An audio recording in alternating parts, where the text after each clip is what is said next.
And in fact, from what I understand, he was able to make prediction about the London Tube events, not knowing exactly where the events will be, but he was able to correlate the stock market and the options trade to terrorist events. Big opportunity for analytics to provide value. There are ethical and moral challenges and so on, but it is still a fascinating topic. So you can have a look at this. By the way, this entire PDF is with Russ, and all of you are welcome to take it from him, sir, or you can send it around. So you've got all these references that I'm talking about. There is a lot of risk in what I'm saying, because if Sarasota County Police Commissioner comes to university and says, hey, you guys are doing this analytics, we've got only 4 cop cars and we want to know where to place them on a Friday night or a full moon night. Now, again, Harry Potter keeps coming. It's funny. We all humans, we go crazy on full moon night. And my wonderful daughter says, yes, Dad, she works in emergency. Gunshot wounds, snake bites, accidents on full moon nights are more than normal. So the cops want to know where to place these cars. And if we do analytics, we are discriminating, because we are profiling certain neighborhoods, which is immoral and unethical. So big data has got lots of non-technology challenges as much as technology ones, and a lot of political manipulation. And this morning we were listening to some cyber security presentations around the Russian infiltration of our systems over here. A very big topic. So I have actually created a big data manifesto. Not that I'm getting people to sign for it, but there is a manifesto to control what's happening in the industry. So as an academic, I have the freedom to look beyond a business and to see what's happening in the society, in the industry. So that's the big data manifesto statement. That's my framework, and that is actually a 1 full semester course. So you are all getting it, within 30 seconds. And so that looks pretty complicated. That's my framework, big data framework for agile business. So I'll simplify it for you. This is the simple version. I was hosted by Russ for dinner tonight before I came here. Thank you, sir, and thank you all of you. And it was a nice Italian dish, and there were some noodles there. They look like this. And then there are lots of other project management issues and things like that that I have worked on. Now, last topic, tools. I said that big data is data that is challenging to analyze with the available tools and technologies. Here is a quick run of those tools and technologies. Again, a website that lists, but there are quite a few of them. Again, we've got over here quite a few of them. There are tools like Tableau, there are tools like MongoDB, there are tools like IBM Watson. There are tools that can scrape websites, 1 million websites, and produce a bit of information on which we can take decisions. And in fact, we presented this at NIST, which is one of the most secure places in America, in Maryland. And they wanted to know if we could scrape their site, and we did scrape. Any information on a website that is not inside the firewall is a fair game for any tool that wants to download it and put it in some sort of a database and analyze it. So that's what is happening. And then the good old Excel with its extension can do a little bit of analytics for us, which it really is bordering between data and big data, in my opinion. It is still rows and columns, so it is not something like MongoDB or something that is going to Tableau can take, for example, thousands of emails and spew out sentiments. What is the sentiment of these 100,000 emails? And that sentiment analytics is quite interesting. because you may not get a chance to train the data. So the data has to pick up words. The first simple exercise that is given to students of big data is to find out how many A, N, and D in War and Peace by Tolstoy. Just count the number of A, N's, and D's. So if you get that a more involved analytics, it's going to find out how many okays, goods, greats, not bads, shall do, will do, acceptable, and make a theme out of it to say that these 100,000 emails are saying that this particular hotel is a good hotel. So those are the kind of things that Excel doesn't do as much as well as Tableau does. But Tableau license is $20,000 and Excel is not that costly. And then we use RapidMiner to teach basic statistical analytics. And there are fellow professors who know stats a lot more than I will ever know, but we use RapidMiner to teach them. So these are some of the tools. And then there is a lot more that I have got here for you. This is a report written in 2011, freely downloadable report by McKinsey, and very, very well written report that highlights how much of shortage of skills we have in America in the big data space that I am talking about. So it's good for anybody, from a business orientation. This is a great report. And that's the link to that particular report. So this is what I wanted to share with you.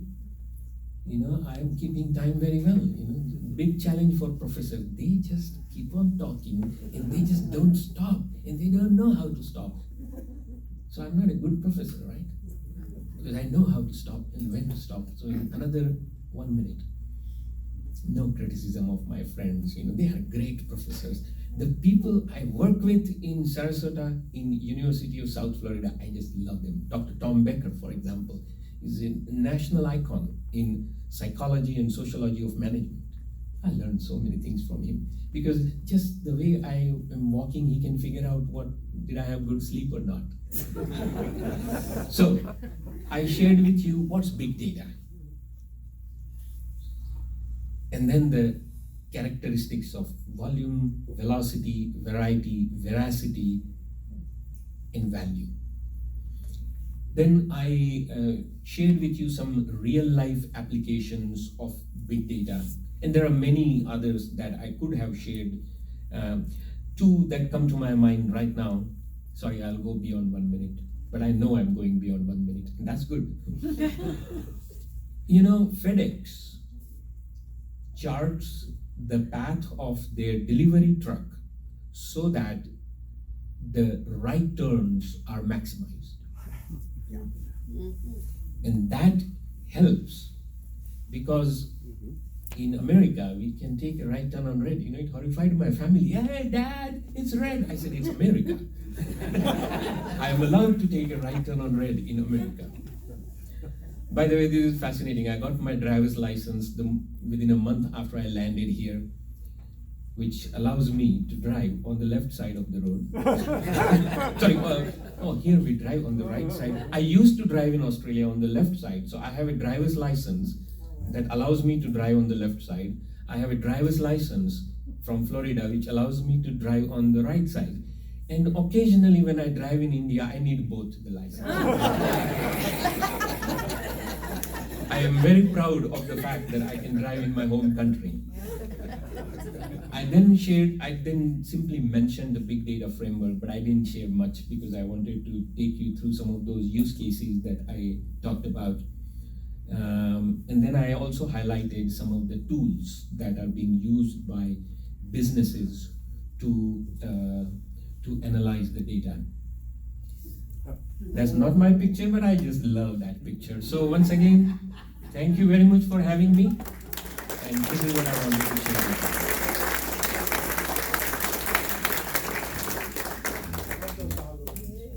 Thank you very much, Bhuvan, for this enlightening talk about big data. We all understand it perfectly now. In that case, could you please start explaining it to me? But I think some of us may have questions here. Are you open for questions? Absolutely. Absolutely. I'll start here.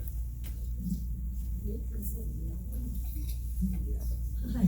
It's very overwhelming. I've often wondered, is there some kind of a map that somebody or someplace knows where everything resides and how it moves from one place to another? Now, when you say Yeah, but everything, you have data residing in a cloud somewhere. You have somebody that wants to use that data, and it has to move from the cloud to over here where it gets crunched and then it gets moved to some other place. There are all these routers and servers. I mean, is there somebody or something, is there a map that you know where all of this is going, or is it just kind of? okay, so, I mean, the simple answer is no. But then I'm not allowed to give simple answers. I have to add some spice to it. But the whole drama of big data came about through a underlying architecture, distributed architecture called Hadoop. HADOOP is not an acronym. Dave Cuttings used to work for Yahoo, and then he went on his own, and then he went with Google and then came out again. But he is the one who created a architecture for hardware database architecture, which had a simple philosophy, which was different to IBM's philosophy, because IBM was in the business of making bigger and better machines. If an elephant walked into IBM office, they will make a bigger and better elephant. Not so with Dave Cuttings. He said that instead of one large computer, I'm going to have 100,000 small computers. That allows me to do what is known as parallel processing. And parallel processing was there in the past, but in the last decade, it has taken a life of its own. So when we say cloud, it's not that unknown entity. Google owns their cloud. Amazon AWS, Amazon Web Services, offers cloud services to you and I, and to small businesses and to large businesses. So they are, in a way, the ownership of the data, and as far as the vendors, Google, Amazon, Microsoft Azure is concerned, these companies know where their servers are. It's just you and I who don't know where it is. So in terms of the big picture, in terms of the map, you and I don't know because we don't want to know. That's the whole idea of a cloud. The reason why it's called cloud is because I don't want to store my photographs on my laptop. So I have hired a service, either through Amazon or Google or Backblaze or whatever it might be, to simply store my data somewhere else that I don't want to know where it is. Of course, if you and I are government officials, we are interested in knowing. For example, India has, the government policies of India have now taken a step of ensuring that the data of the Indians stays within the physical boundary of India. That means the cloud is now limited to the cloud within India. And so you're asking about a map? This is the rough answer. Those who provide the cloud services know where their servers are. Those servers are all made up of hundreds of thousands of racks or nodes that are processing things in parallel. Google's biggest data center is in Iceland. Cooling costs are reduced. So that's my answer. I hope I have answered it. Sir, just a minute. Yes, I have a frustration, and I don't know whether this is an issue of big data or just the competence of programmers, but I'm constantly frustrated by the ineptness of search software. I'll give you 3 examples. When I go to Amazon and I put in a very specific author and a very specific title, like Isaac Asimov nonfiction, and they start out giving me all of his fiction. Or when I go to Walmart or somebody else and I have a very specific item and they give me a bunch of other junk. Or when I go to Google and I've given a very precise set of parameters. Now I understand they're going to give the sponsored results first, but it seems like there's a certain ineptness when I do search in many different places. Give me what I asked for. Don't give me stuff that's related to it. Okay, so here let me start the answer by a simple question. Railroads. You know, I visited Sacramento. I'm a railwayman's son. I'm very proud. My late dad used to be a station master in Indian Railways. The railroads lost out to flying because they thought they were in the business of running the trains. They were not. If railroads knew what business they were in, they would own all the airlines because their business was to move people. So the answer to your question should start with, what is the business of Google? It's not to help you with your search.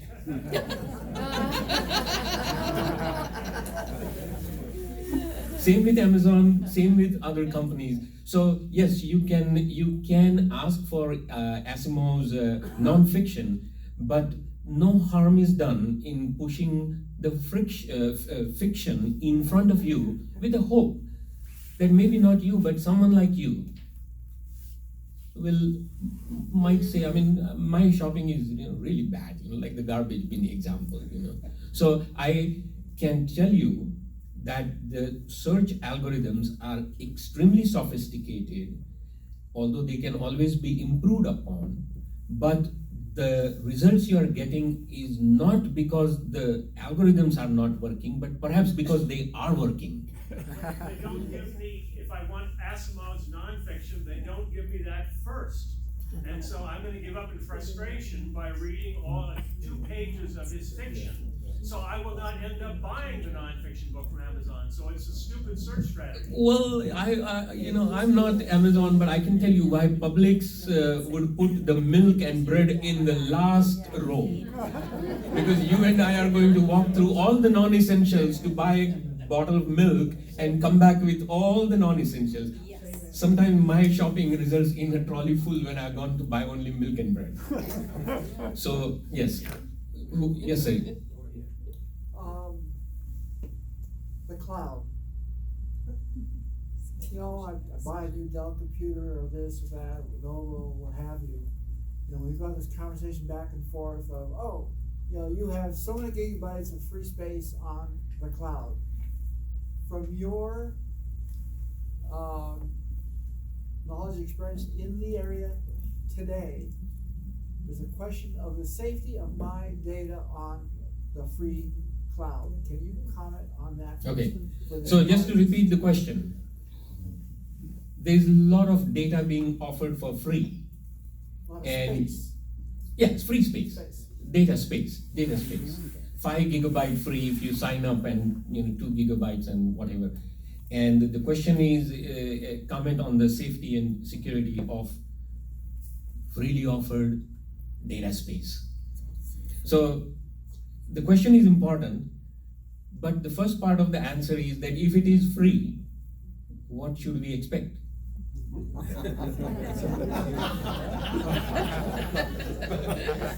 Now, the service providers, the vendors might are under certain government regulations, I understand. But again, over dinner we were chatting about metadata.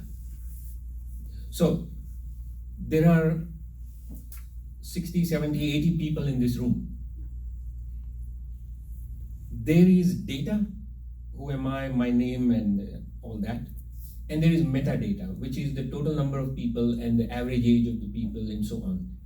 Now these free service providers are able to sell legally the metadata. So that's what I think even in the past, even during the elections and other times it has happened, that the flying under the legal radar, so to speak, to say that I'm only saying how many males and how many females are in this room of a certain age and what will they buy. And that is the data that they are selling. Secondly, if you are in a paid service, that is you're paying for the data and your data is on the cloud, then also the question arises, how secure is that data? All my banking. I mean, I've got this nightmare of waking up in the morning, doing my prayers and then opening my bank account and seeing 0, 0, 0, 0, 0. Oh my God, I don't want to think about it. That's my entire life. So how much of backup there is and so on. My maternal grandpa, I've seen him when I was a kid. He was a landlord of some 5 villages somewhere in central India. He used to put his gold under his bed. He used to dig, it used to be mud homes, sophisticated mud homes that would not transmit radioactivity. There's a lot of theory around that. But he would put the gold, then put his bed and then sleep on it. Now, even though my family loves gold, they don't put it under their bed. I hope so. And I, of course, don't love gold. So, how does that translate to cloud? The whole of banking, when the banking started, these questions were asked whenever, 200 years back. That if I put my money in the bank, what's the safety of that money? That's exactly the question we are asking about data.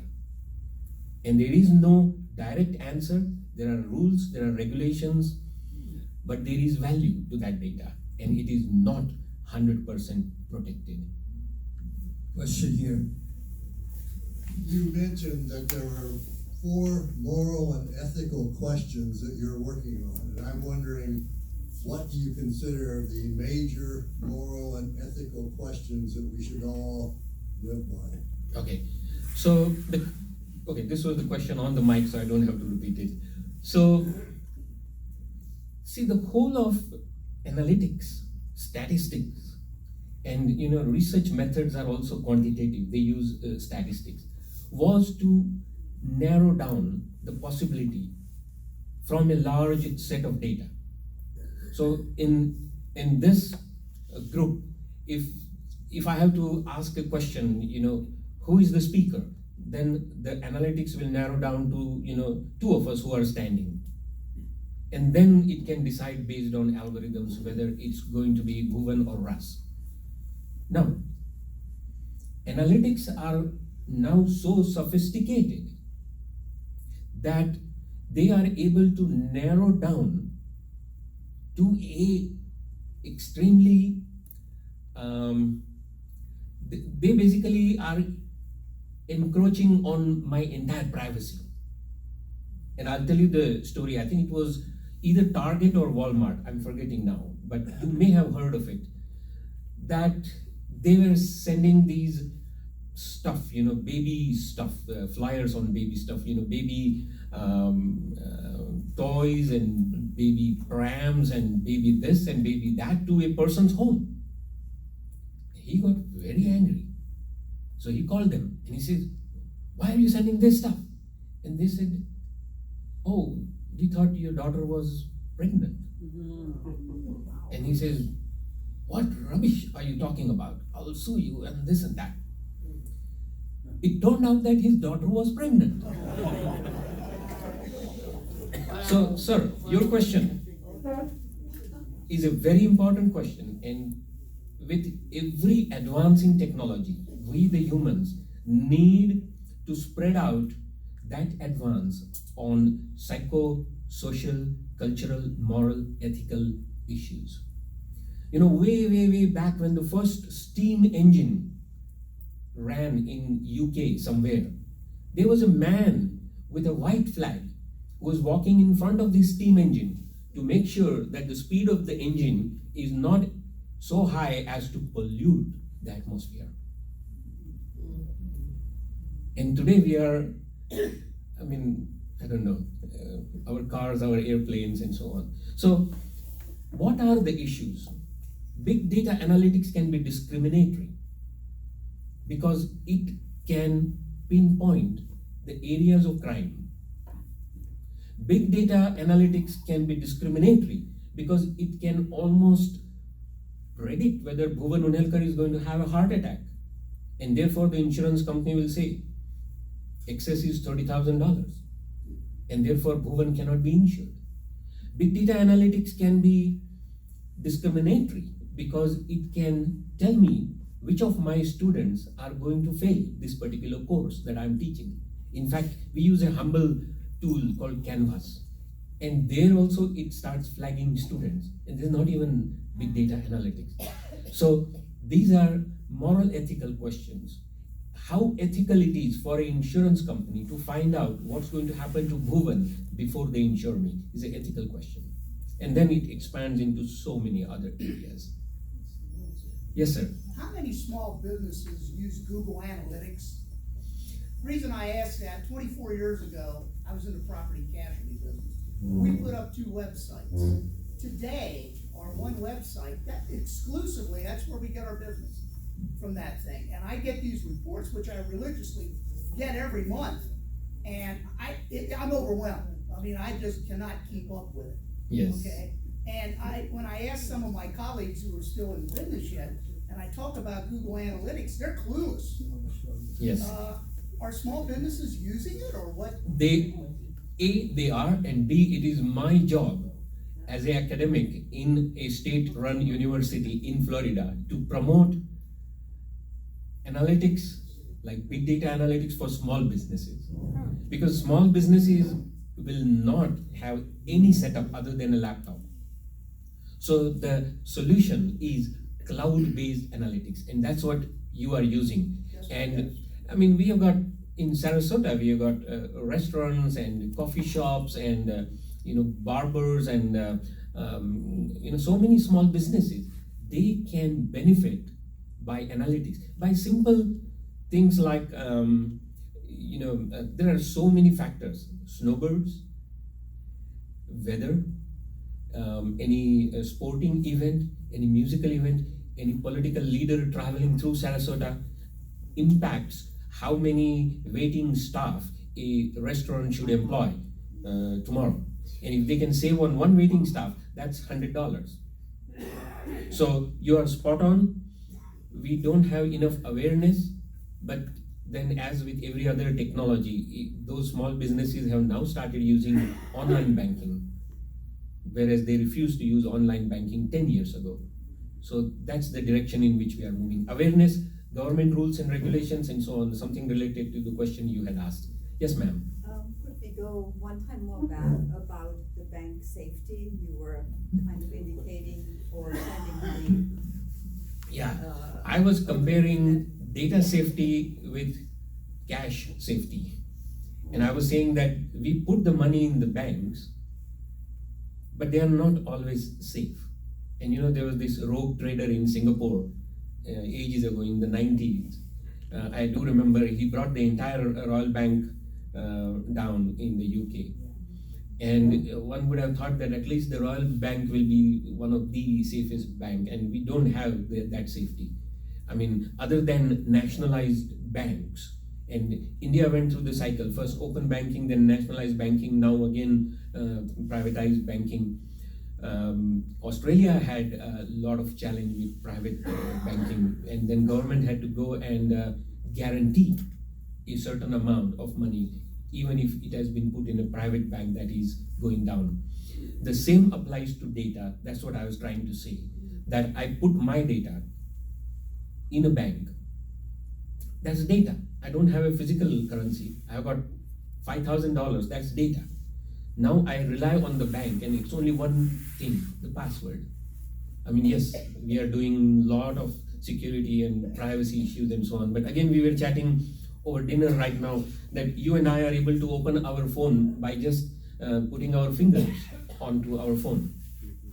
Now, if I had a pin 1, 2, 3, 4, and I'm sitting in a restaurant and I'm having my dinner, I'm unlikely to write 1, 2, 3, 4 on a napkin and leave it there. But I touch the glass, I touch the plates, I touch the spoons. I left my finger marks on all of these, which is what I'm using to open the phone, which has my banking in it. So there is a fair bit of risk. So you have a better option. Look at my eyes. Ma'am, that's a good strategy. Yes, I'd ma'am. like to ask you about actually the future of big data. There's certainly a cry coming out now from people from Google, from Facebook, Twitter, and all the information you wind up giving when you go to buy a store. You go into a store and they ask you for your phone number, and I'm absolutely flabbergasted that almost 100% of the people will give the clerk their phone number. When I don't give them my phone number, they really get angry at me. But there seems to be some resistance that is starting now, that people do not want to see their data to be floated all over the world. Is this something that we're going to have to live with in the future? Or, because it seems to me that if we're going to truly have privacy, that would put companies like Google and all big data companies out of business. Okay, I'll start my answer by this little story. My wife Asha had come here last year and she said, this rooms to go. There's no such concept as rooms to go in Australia. So she says, I want to go and see. How can you put a whole entire room on a truck and take it? I said, let's go. So I had never gone to rooms to go in Sarasota. So I punched in Google Maps. I just punched in rooms to go and it took me there, and we went there and we saw everything, and then we came back and then she flew back. The next week, in my inbox, rooms to go is offering me deals I cannot refuse. And I had not given my phone number. That's what I'm highlighting. I had not given my phone number. I simply checked where is rooms to go. Well, you were giving them your IP number. Look, there is no such thing as privacy. So be nice, be honest, live properly, because Uncle Google is watching you. I'll come back to you, ma'am, just a second. How worried are you about storing data in the cloud? Or are you worried? Because everything is up there anyway. There is, and I'm not worried right now. I would be, okay, you know, in LA and San Francisco, we have wildfires. They are called bushfires in Australia. And San Francisco and Sydney are sister cities for bushfires because we exchange assets. When it is, see, now it is the start of winter in Australia. So December is when our Santa Claus, Australian Santa Claus, runs around in a swimming costume, because if he wears the big thing, he'll be baked like a potato. There is something called bushfire which can travel at 40-50 miles an hour. So there have been some disastrous bushfires in Australia. The last one, when I was there about 5-6 years back, happened in the Blue Mountains area, west of Sydney. And the reporters, you know, when people came out of that area, or as a preventive measure, like we do here when the hurricane is coming, we evacuate. So people came out, evacuated.